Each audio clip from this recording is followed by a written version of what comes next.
अब 4 चैप्टर आप लोगों का बचा हुआ है, ठीक है, तो फटाफट हम लोग ये कंप्लीट कर लेते हैं। कंज्यूमर प्रोटेक्शन एक्ट शुरू करते हैं।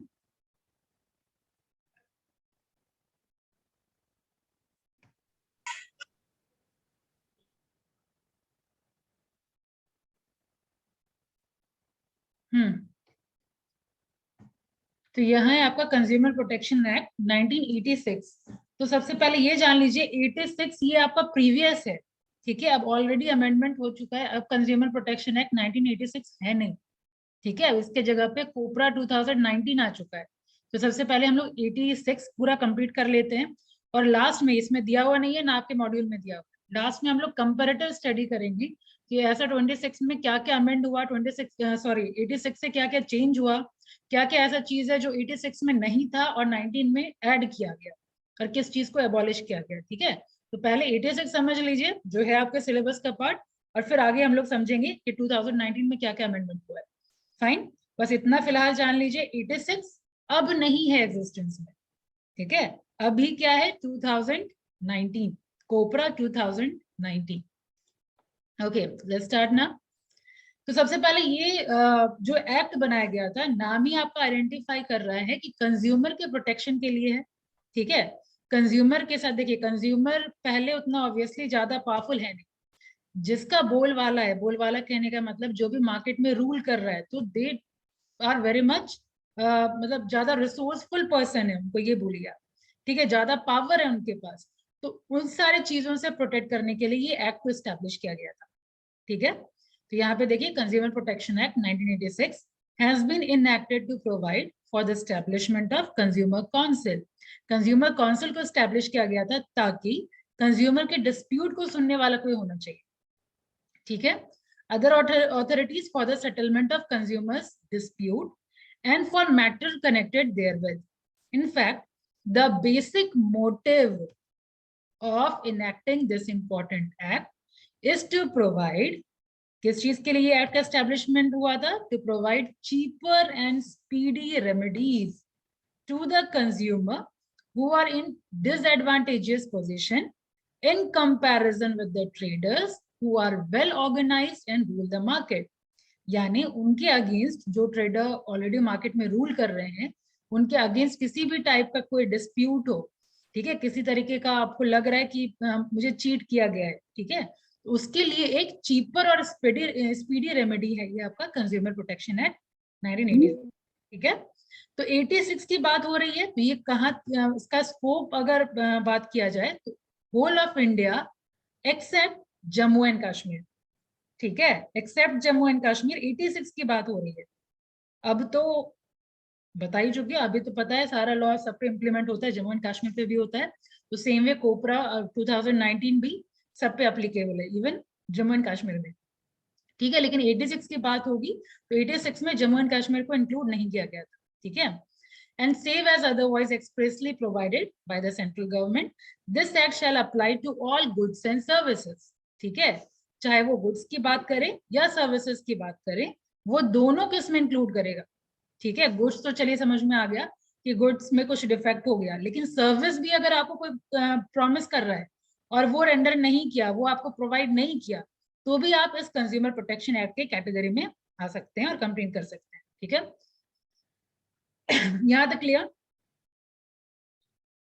अब तक क्या देखे हम लोग, कंज्यूमर प्रोटेक्शन एक्ट किस चीज के लिए बनाया गया था, बेसिकली ये आपके कंज्यूमर्स के डिस्प्यूट को हैंडल करने के लिए बनाया गया था, ताकि स्पीडी और चीपर वे में उनको रेमेडी मिल पाए, ठीक है। किसके अगेंस्ट, किसी भी टाइप का चीटिंग अगर ट्रेडर्स के थ्रू हुआ है तो। फाइन, अब ऑब्जेक्ट ऑफ द एक्ट की बात करें तो सबसे पहला, better protection of interest of consumer, ठीक है। The act seeks to provide for better protection of the interest of consumer. For that purpose, the Act make provision for the establishment of Consumer Council. ठीक है, इस purpose के लिए consumer council का establishment हुआ, and other authorities for the settlement of consumer dispute and for matter concern therewith, यानी इससे related किसी टाइप का अगर मैटर अगर बुरा है तो उसको हैंडल कौन करेगा, कंज्यूमर काउंसिल, ठीक है। आगे देखिए, अब ये क्वेश्चन आप लोगों को आएगा, what are the rights of consumer, ठीक है। तो ये सारा राइट्स कंज्यूमर के पास है, यानी हमको पहले हक का फंडामेंटल राइट्स तो पढ़े हैं, फंडामेंटल राइट्स वगैरह तो कंप्लीट हो चुका है, तो हम लोग अपने राइट्स के बारे में सारे सिटीजन्स को पता होना चाहिए ताकि आप कंप्लेन करें अगर आपके राइट का हनन हो रहा है। तो सेम वे पहले कंज्यूमर जो कंप्लेन करेंगे तो पहले उनका हक तो पता होना चाहिए ना, क्या क्या आपको राइट्स दिया गया है जिसके अगेंस्ट आप कंप्लेन करें। अगर उसका कुछ नुकसान हो रहा है, उसका कुछ प्रॉब्लम हो रहा है आपके राइट के साथ, तो आप नुकसान कर सकते हैं, सॉरी कंप्लेन कर सकते हैं। तो राइट्स ऑफ कंज्यूमर की बात करें तो सबसे पहला है राइट टू बी प्रोटेक्टेड। ठीक है, क्वेश्चन कैसे आगे पहले मैं बता दूं, हो सकता है ऑब्जेक्टिव में पूछा जाए which are the rights of consumer या which are not the right of consumers according to consumer protection. ठीक है, किसी भी तरीके से क्वेश्चन पूछा जा सकता है, तो आपको ये राइट्स के बारे में पता होना चाहिए। तो राइट टू बी प्रोटेक्टेड यानी कंज्यूमर को प्रोटेक्टेड रहने का हक है। किसके against? Against marketing of goods और services which are hazardous to life and property. कोई भी ऐसा गुड्स जो हमारी लाइफ के लिए हजार्डियस है, हमारे प्रॉपर्टी के लिए हजार्डियस है, उससे हम लोग सुरक्षित रहें। इस टाइप का अगर आप कोई एडवर्टीजमेंट अगर आप कर रहे हैं, ठीक है, किसी टाइप का मार्केटिंग अगर आप कर रहे हैं सर्टेन गुड्स और सर्विसेज का, तो अगेन आपके अगेंस्ट कंप्लेन हम जा करके काउंसिल में दर्ज करा सकते हैं। ठीक है, next right to be inform. Right to be inform मतलब क्या चीज का, कंज्यूमर को किस चीज का इंफॉर्मेशन चाहिए होगा। ऑब्वियसली किसी के पर्सनल लाइफ से तो इंटरेस्ट होगा नहीं, आपके गुड्स का, जो भी गुड्स आप खरीद रहे हैं उसका क्या क्वालिटी है, कितने क्वांटिटी में है, ठीक है, क्या पोटेंसी मतलब क्या होता है, उसका पावर क्या है। ठीक है, जैसे वैनिश, किसी भी टाइप के दाग को खत्म कर दे, ठीक है, ये इसका पावर है, पोटेंशियल है, अब वो कर ही नहीं रहा है। ठीक है, तो यही बात हो रही है कि पहले राइट टू बी इन्फॉर्म, जो भी आप गुड्स दे रहे हैं उसका क्या क्या इंफॉर्मेशन है, जितना मतलब मान लीजिए सर्टेन पैकेट हम खरीद रहे हैं, उस पैकेट में कितना क्वांटिटी है, ठीक है, वो सब भी आपको मेंशन होना चाहिए और आपको पता होना चाहिए। ठीक है, तो सेकेंड राइट है आपके पास, राइट टू बी इन्फॉर्म का, किस किस चीज का इंफॉर्मेशन, क्वालिटी क्या है, क्वांटिटी क्या है, पोटेंसी क्या है, प्योरिटी, प्योरिटी सोना है ना, इतना कैरेट गोल्ड ही प्योर होता है। ठीक है, तो ये राइट टू इंफॉर्मेशन है आपका। Standard and price of goods और services so as to protect the consumer against unfair trade practice. अब ये भी अगेन टर्म है आपका, what do you mean by unfair trade practice? Sunny, yes ma'am. What do you mean by unfair trade practice? Untrade fair ये जिस हिसाब से goods को बेच रहे हैं, जिस एक लेवल के हिसाब से बेचना चाहिए, बस उसके हिसाब से मिल नहीं रहा है। एक मिनट, ये एक्ट आप लोगों के सिलेबस में नहीं है लेकिन आप लोगों को जाना जरूरी। अनफेयर ट्रेड प्रैक्टिस ये MRTP एक्ट के अंदर आता है, जो अब अगेन एग्जिस्टेंस में नहीं है। Let me share the screen, पहले कंटेंट शो कर दूं। ये थोड़ा ब्रीफ आप लोग लिख लीजिएगा, ब्रीफ में एक्सप्लेन कर देती हूँ। आप लोगों को सिलेबस में नहीं है लेकिन हाँ इसमें अनफेयर ट्रेड प्रैक्टिस आया है तो आपको पता होना चाहिए।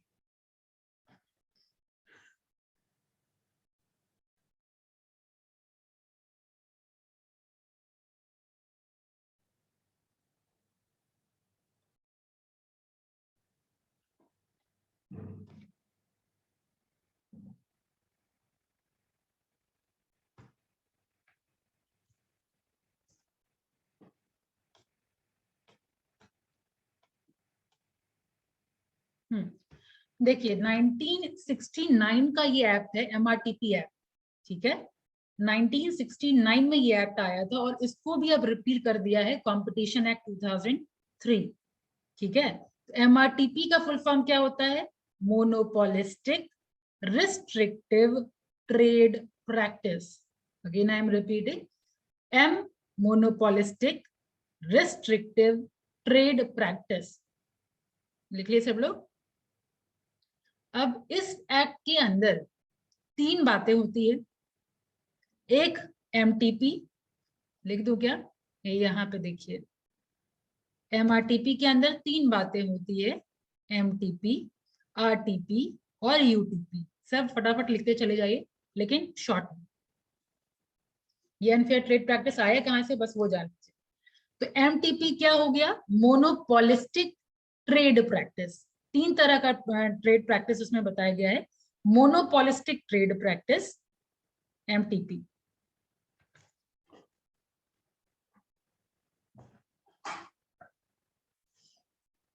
R is restrictive trade practice, RTP, और UTP का अनफेयर ट्रेड प्रैक्टिस। लिख लिया। MRTP एक्ट के अंदर 3 चीजों को प्रोहिबिट करने की बात होती है, यानी रोकने की बात होती है, MTP, RTP और UTP। अब ये तीनों term, UTP unfair trade practice जो आपसे, ठीक है। तो ये MTP मतलब क्या हो गया, नाम ही फोकस करिए, मोनोपोलिस्टिक ट्रेड प्रैक्टिस।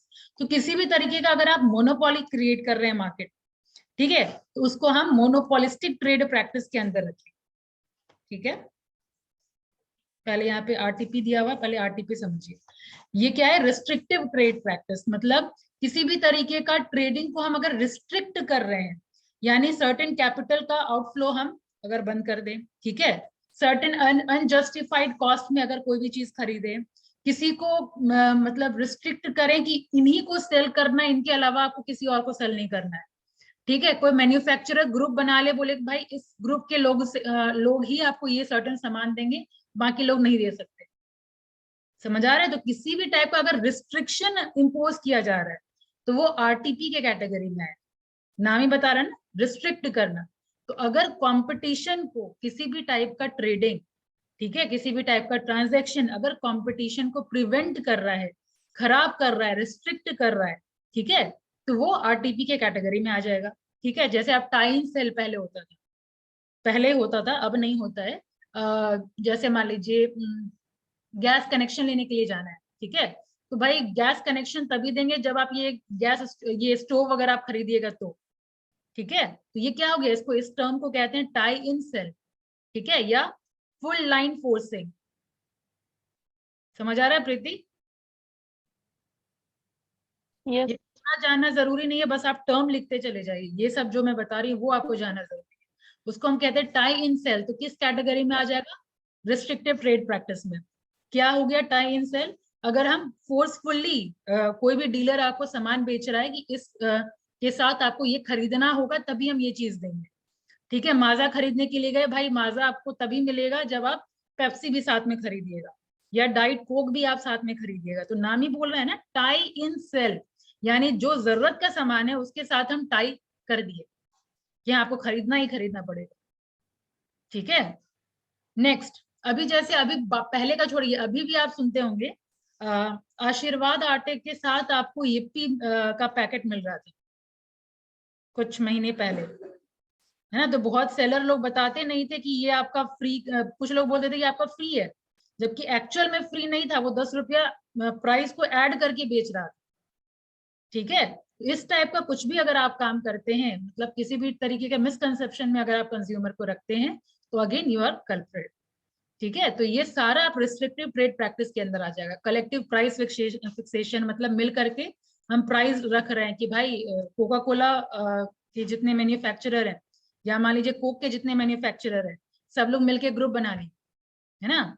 याद है हम लोग बिजनेस कॉम्बिनेशन में पढ़े थे, ग्रुप बना लें, कार्टेल टाइप, कार्टेल, ठीक है। वो सब हम ग्रुप बना ले कि इस प्राइस से ज्यादा हम नहीं करेंगे, इससे प्राइस से नीचे हम नहीं जाएंगे, ठीक है। तो वो सब हम मिल करके कलेक्टिव प्राइस फिक्सेशन कर रहे हैं, ठीक है। तो वो भी RTP के कैटेगरी में आ जाएगा।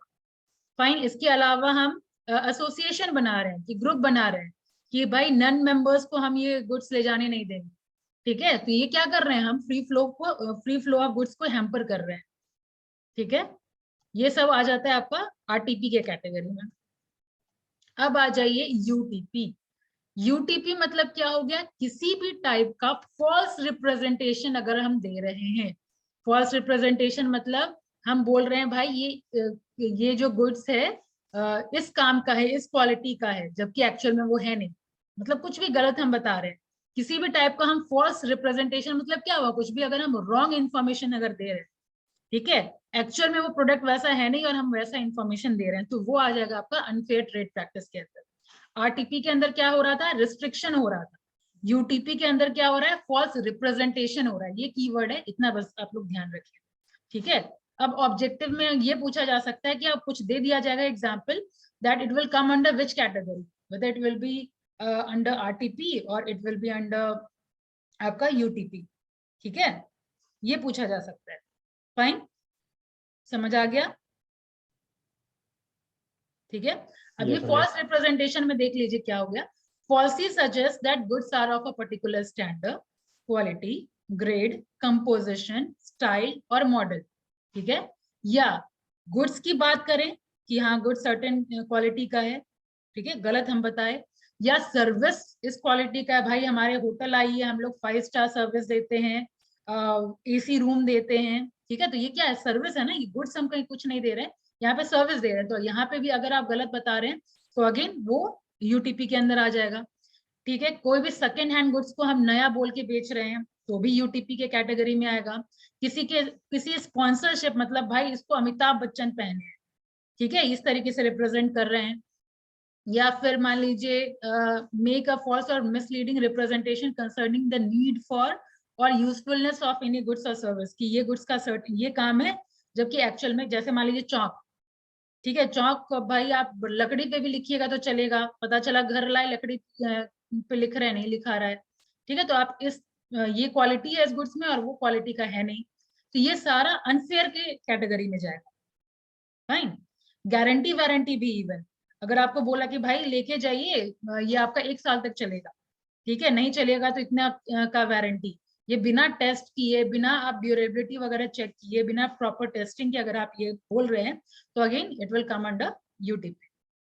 ठीक है, materially mislead the public about the price at which such a goods or services are available in the market। भाई 10 रुपये का सामान अगर आप दूसरे दुकान में जाके देखिए, अगर आपको 10 से कम में मिल जाएगा तो बताइए, 10 में सिर्फ मेरे ही दुकान में मिल रहा है। होता है ना, बहुत लोग कंज्यूमर को अट्रैक्ट करने के लिए ये सारा स्टेटमेंट बोलते हैं। तो अगर ये फैक्ट नहीं है तो अगेन आप चाहें तो अगेन आप फॉरम में कंप्लेन कर सकते हैं। ठीक है, तो ये भी बोलना अगेन अनफेयर की कैटेगरी में ही आएगा कि आप फॉल्सली बोल रहे हैं कि भाई इतना कम में तो सिर्फ मेरे दुकान में मिल रहा है, बाकी कहीं मिल ही नहीं रहा। फाइन, जबकि आपको भी पता है कि इधर बगल वाले दुकान में जाएंगे वो 9 रुपए में दे देगा। ठीक है, तो ये आपको पता होते हुए अगर आप बोल रहे हैं, मिसलीड कर रहे हैं, तो again it will come under the category of false representation, unfair trade practice. ठीक है, इसके अलावा कोई भी तरीके का बार्गेनिंग प्राइस, फॉल्स ऑफर अगर आप कर रहे हैं, ठीक है, इसके अलावा एक और टर्म है होर्डिंग, ये अगेन एग्जाम में आता है। होर्डिंग मतलब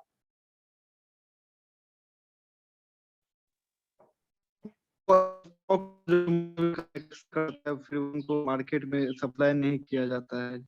हाँ, किसी भी तरीके का हम लोग आर्टिफिशियल स्कार्सिटी अगर क्रिएट कर देते हैं, ठीक है, जैसे आप सुनते होंगे कि भाई प्याज मार्केट में इतना महंगा हो गया, टमाटर मार्केट में इतना महंगा हो गया, तो किया क्या था कि पहले तो मार्केट में उतारा नहीं, गोडाउन में रखा रहा, जैसे मार्केट में अब मिलने नहीं लगा, प्राइस हाई हो गया, तो हाई प्राइस पे उसी चीज को सेल कर रहा है। ठीक है, तो किसी भी होर्डिंग का इन शॉर्ट आप क्या बोल सकते हैं, स्टॉकिंग बोल सकते हैं, stocking of goods is called hoarding. ठीक है, तो ये अगेन होर्डिंग भी आपका आ जाएगा अनफेयर की कैटेगरी में ही। समझ आया? तो अब ये कंज्यूमर प्रोटेक्शन क्या है 86 में, ये दोनों जो टर्म है ना आपका, यूटीपी और आरटीपी के कैटेगरी में जो आएगा वो आ गया आपका कंज्यूमर प्रोटेक्शन एक्ट। अब उसको देखेगा, ठीक है, अब एमआरटीपी नहीं है, अब एमआरटीपी एग्जिस्टेंस में नहीं है। ठीक है, आरटीपी और यूटीपी का जिम्मा कौन ले लिया, कंज्यूमर प्रोटेक्शन एक्ट, और एमटीपी का जिम्मा कौन ले लिया, कंपटीशन एक्ट। समझ आ गया? तो ये आरटीपी और यूटीपी, क्योंकि इसमें बहुत ज्यादा कंप्लेन आ रहा है, तो ये मतलब ऐसा देखा गया कि इसको अलग कर देते हैं, इसका जिम्मा कंज्यूमर प्रोटेक्शन एक्ट देखेगा, एमटीपी का जिम्मा अब कंपटीशन एक्ट देखेगा। ठीक है, इतना इंफॉर्मेशन आपको चाहिए था। क्लियर? तो आरटीपी और यूटीपी कंज्यूमर प्रोटेक्शन एक्ट में आपको जानना चाहिए कि आरटीपी क्या होता है और यूटीपी क्या होता है। हो गया कि नहीं हुआ बताइए, ताकि आगे बढ़े। Yes, ma'am. Yes, ma'am. Yes, चलिए, ma'am. Let's proceed now.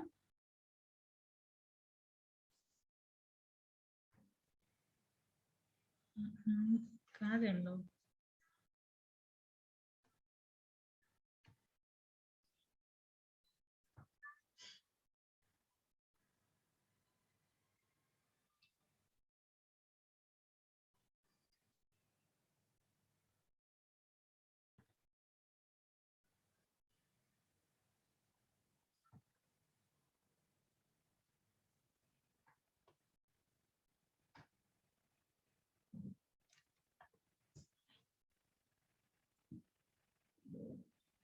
हाँ, तो अब समझिए right to be inform, right to be protected, दो राइट समझिए। अब आगे चलिए राइट टू बी एश्योर्ड। अभी एश्योर्ड क्या है? Wherever possible access of goods and services at competitive price. Assured मतलब जो मैंने आपको बताया कि इतने प्राइस में आपको कहीं नहीं मिलेगा, that is right to be assured.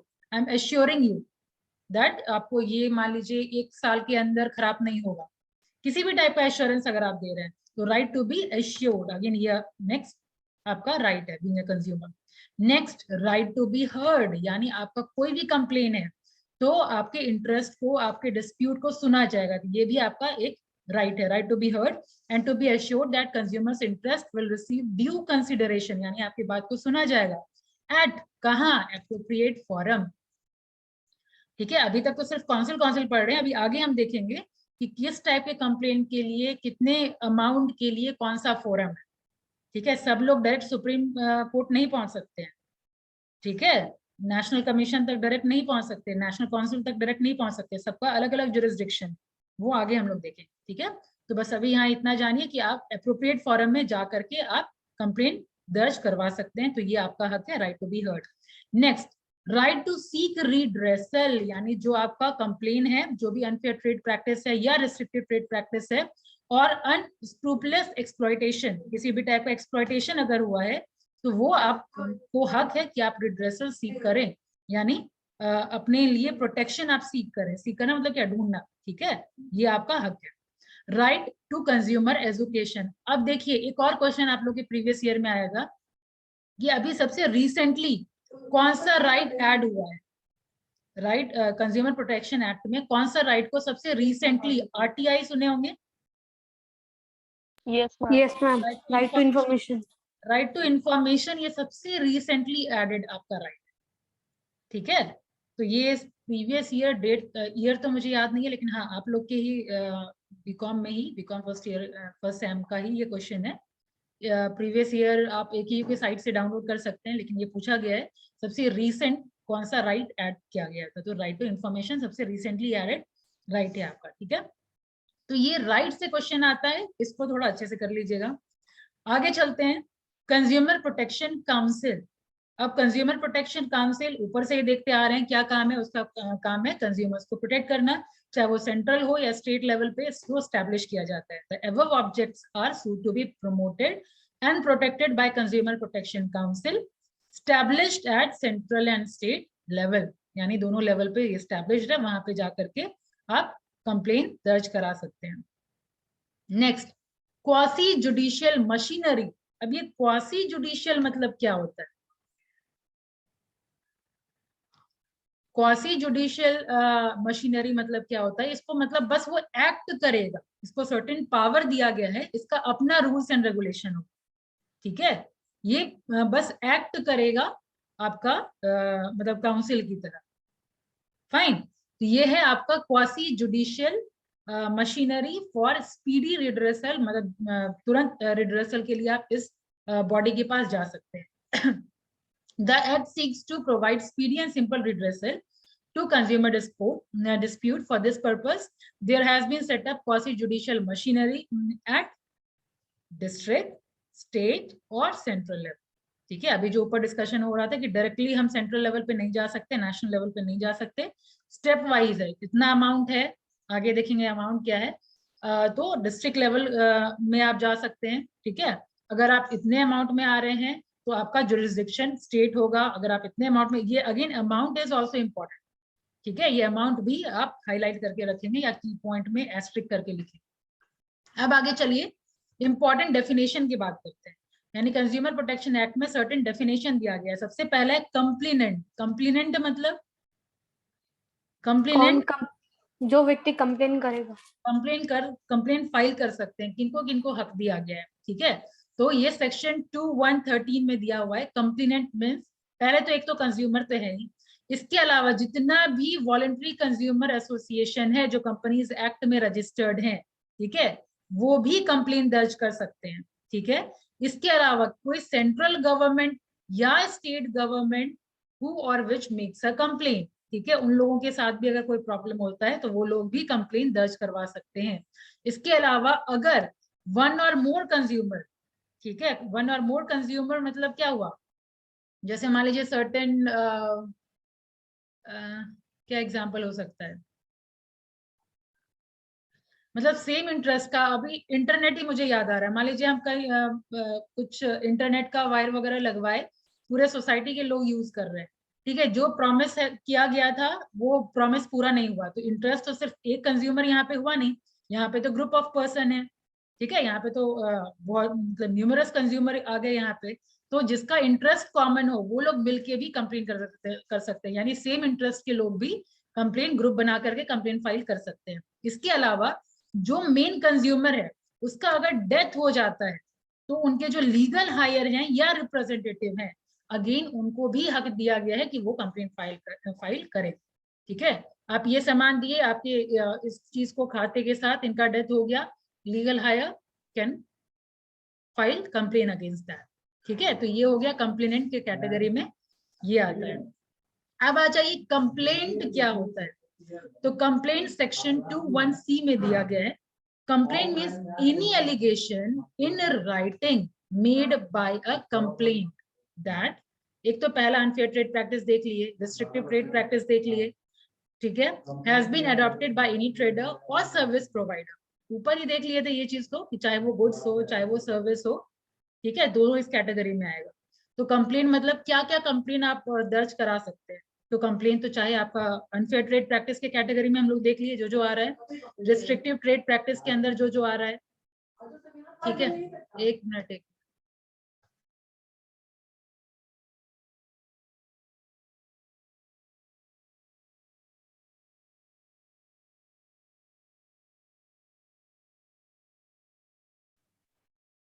Okay, कहाँ थे हम लोग, कंप्लेन, ये तो पता चल गया, अनफेयर ट्रेड प्रैक्टिस हो या रिस्ट्रिक्टेड ट्रेड प्रैक्टिस अगर कोई ट्रेडर कर रहा है या कोई सर्विस प्रोवाइडर है तो ये कंप्लेन कर सकते हैं आप, ठीक है।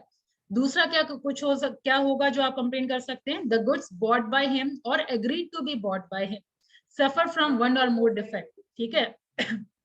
अग्रीड कहने का मतलब क्या हो गया, जैसे फॉर एग्जांपल हम हाफ पेमेंट किए, अभी तक परचेजिंग नहीं हुआ, या हायर परचेज पे कोई चीज हम खरीदे, राइट, तो ये सारे केस में क्या कर रहे हैं, हम अग्री किए खरीदना, फाइन, इसमें क्या हो रहा है, किसी भी तरीके का एक या एक से ज्यादा भी अगर डिफेक्ट है तो अगेन आप कंप्लेन फाइल कर सकते हैं, ठीक है। और दूसरा, द सर्विस हायर्ड और अवेल्ड ऑफ और एग्रीड टू बी हायर्ड और availed by him suffering from deficiency in any respect, ठीक है, जो भी सर्विस जो रेंडर किया गया है उसमें कोई डिफिशियंसी है, fine, a trader or service provider has charged for the goods or for the service mentioned in the complaint a price in excess of the price, मतलब जो genuine जो प्राइस है आपका उससे एक्सेस प्राइस आपसे लिया गया है, ठीक है, तो उस केस में आप कंप्लेन फाइल कर सकते हैं।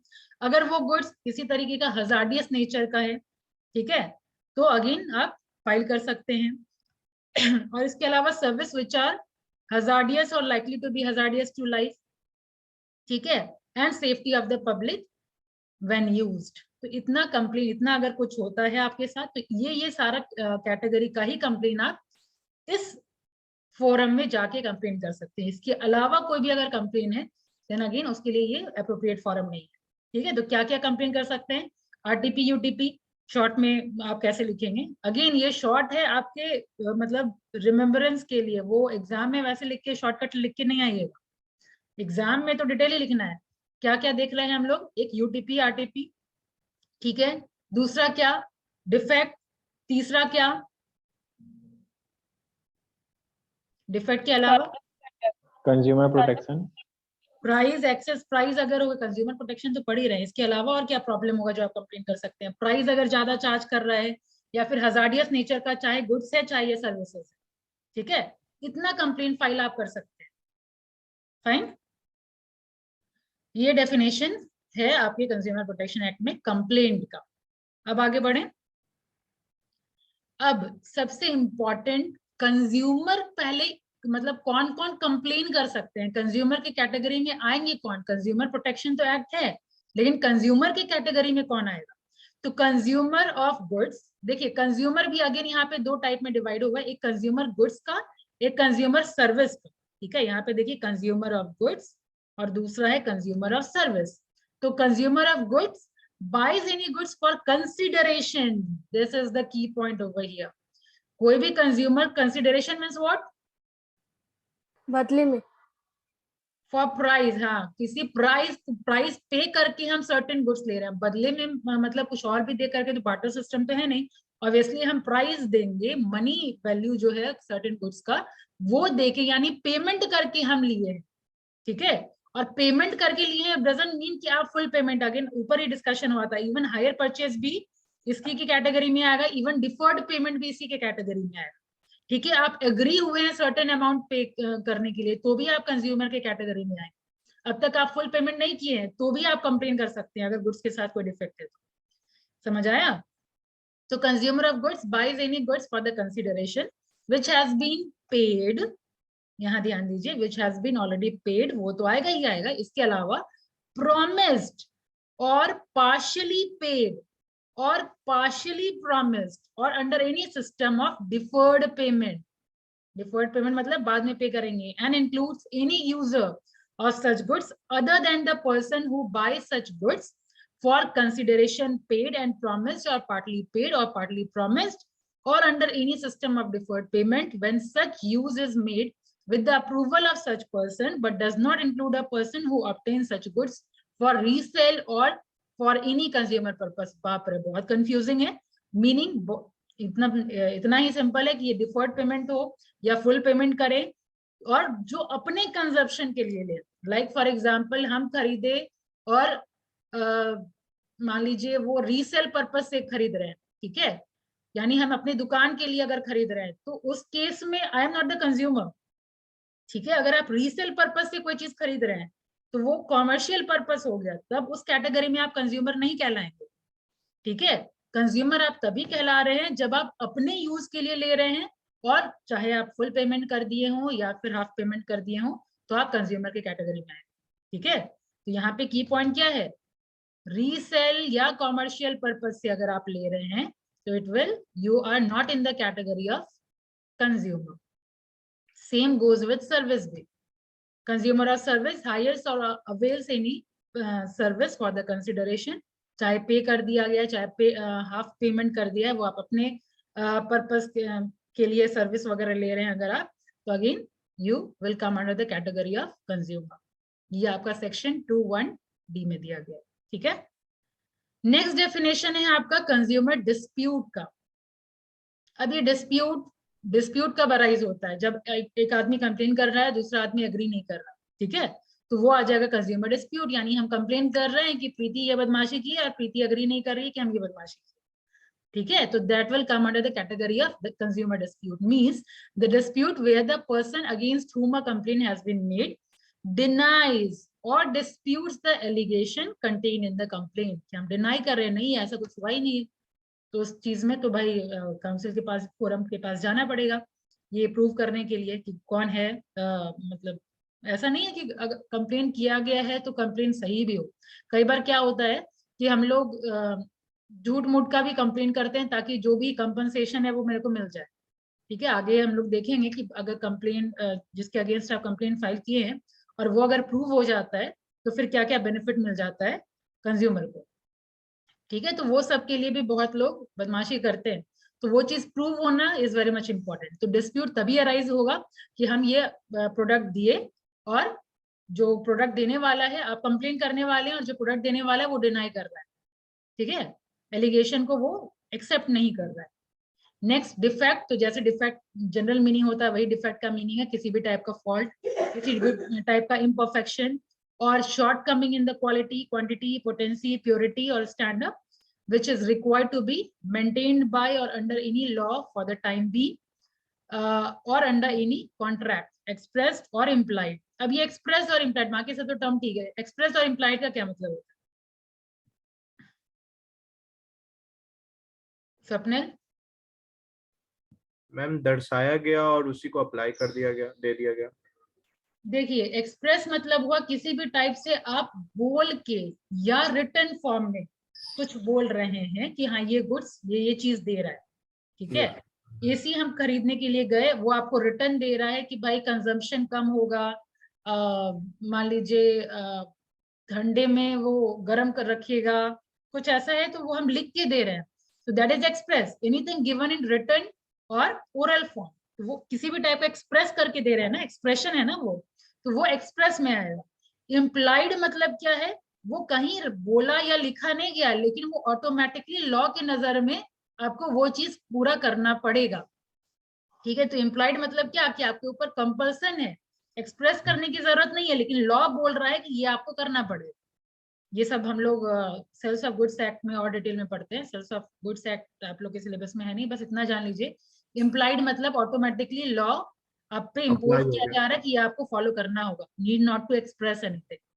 ठीक है, अब फ्रिज खरीद रहे हैं, ऑब्वियसली आपको एक्सप्रेस करने की जरूरत है क्या कि ठंडा करने वाला ही फ्रिज चाहिए, ऑब्वियसली वो ठंडा नहीं करेगा, तो इम्प्लाइड है कि आपको फिर चेंज करना पड़ेगा या तो रिपेयर करना पड़ेगा। जो भी आप लोगों के बीच में बात हुई है, कंज्यूमर और ट्रेडर के बीच में जो भी बात हुई है, या तो आप चेंज करके दीजिए या तो रिपेयर करके दीजिए, ये तो इम्प्लाइड है। तो सेम में बहुत सारा चीज ऐसा होता है जो कि लॉ इम्पोज करती है कि ये रिटर्न या एक्सप्रेस बोल करने की जरूरत नहीं है, ये ऑलरेडी इम्प्लाइड है कि आपको फॉलो करना होगा। ठीक है, और as a claim by the trader is any manner whosoever in relation to any goods। ठीक है, तो ये हो गया आपका डेफिनेशन ऑफ डिफेक्ट। किसी भी टाइप का फॉल्ट, इम्परफेक्शन, जो भी एक्सप्रेस या इम्प्लाइड है उसमें अगर कोई त्रुटि है, ठीक है, it will come under the category of defect. Manufacture means a person who makes और मैन्युफैक्चर एनी गुड्स और part therefore does not make or manufacture any goods but assemble part, ठीक है, they are of made or manufactured by other, put or cause to be put his own mark on any goods made or manufacture by any other manufacturer। मतलब समझ में आया, manufacture मतलब क्या है, जो मैन्युफैक्चर किया है उसका ओरिजिनल नाम रहना चाहिए। ठीक है, इट मीन्स अ पर्सन जो बना रहा है या नहीं बना रहा है लेकिन असेंबल कर रहा है, या फिर बना करके मान लीजिए जो ट्रेडमार्क है, हो सकता है पेटेंट वगैरह से एक्सेप्टेंस ले लिया हो या उससे परमिशन लिया हो, वो सिंबल यूज कर रहा है, मार्क यूज कर रहा है। ठीक है, that will come under the category of manufacture. अब यहाँ पर्सन की बात हो रही है, तो पर्सन की कैटेगरी में सारा कुछ आपका फर्म वेयर रजिस्टर्ड और not, Hindu undivided family, cooperative society. ठीक है, एक होता है ना नेचुरल पर्सन, एक होता है आर्टिफिशियल पर्सन, तो ये सब इस कैटेगरी में आ जाएगा आपका, क्योंकि ऊपर हम देख लिए ना, जो कंप्लेन फाइल एसोसिएशन भी कर सकती है।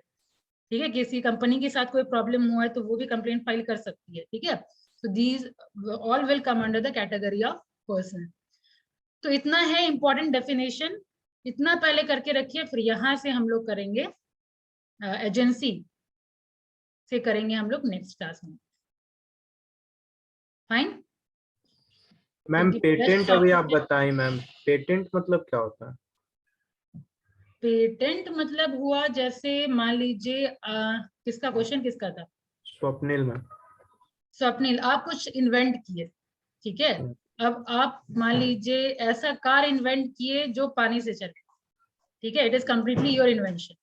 अब आपका इन्वेंशन है, दूसरा कहीं कॉपी ना कर ले, तो आप जा करके पेटेंट करवाएंगे कि हाँ ये मेरा इन्वेंशन है, आपके चीज को यूज करने के लिए आपको लोग पे करेंगे।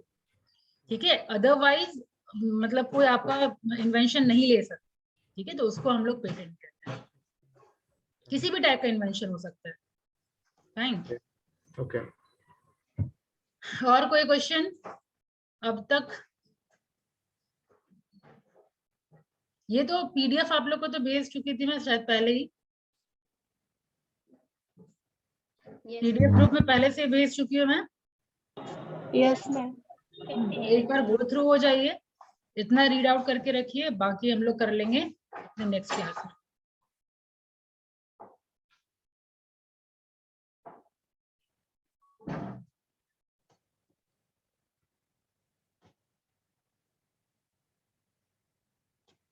मोस्ट प्रोबेबली नेक्स्ट क्लास में ये खत्म हो जाएगा।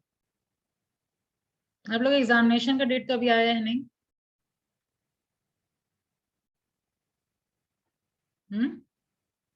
No ma'am. नो मैम अभी नहीं।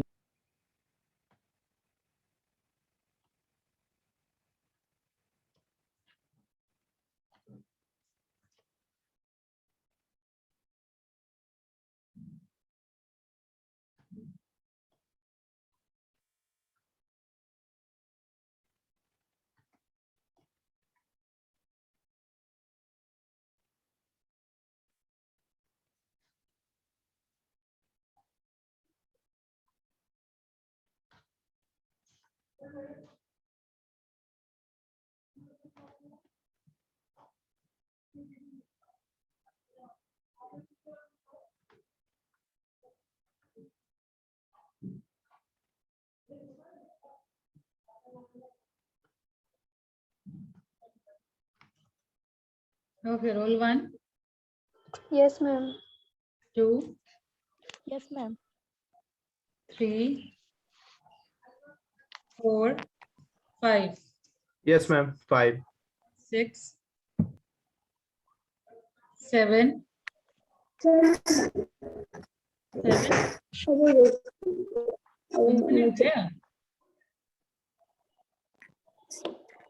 7 है तो फिर म्यूट क्यों नहीं रख रहे? किसका आवाज आ रहा है? 8, 9, Ma'am, 8. Ma'am, 8. ठीक है, 9, Yes, ma'am. 10, 11, Yes, ma'am. 11. 12, Yes, ma'am. 12. 13, 14, 15, 16, 15. Ma'am, 15. 16, ma'am. 16, 17, Ma'am, 17. 18, 19, Ma'am, 19. 20, 21, 22, 23, 24, 25, 26, 27, Yes, ma'am. 28, 29, Present, ma'am. 29. 30, Yes, ma'am. 31, 32, 33, Ma'am, 29 absent कर दिए क्या? 29 तो प्रेजेंट ही है, 33, 34, 35, 36, 37, 38, 39, Ma'am, 39 का mic on नहीं हो रहा. okay, 40, Ma'am, 37. 37, Yes, ma'am. okay, 40 हो गया, 41, Ma'am, 35. कहाँ हैं आप लोग? 41, 42, 43, Yes, 43 ma'am. नहीं है? 43. Okay, 44, Yes, ma'am. 44. 45, 46, 47 हो गया? क्या है? अच्छा है. 48, 49, 50, 51, 52, 53, 54, 55, 56, Present, ma'am. 57, 58, Present, 59. ma'am. So your roll number also 58, 59, Yes, ma'am. 59, 60, 61, 62. Done. All right, thank you. See you next class. Thank you, ma'am. आप लोगों का बोरिंग रोड में हो रहा है क्लास ना? Yes, ma'am. Yes, ma'am. Number Ground floor पर है ma'am. Ground floor है ma'am. Ground floor. चलिए ठीक है. Library. Thank you. Thank you, ma'am.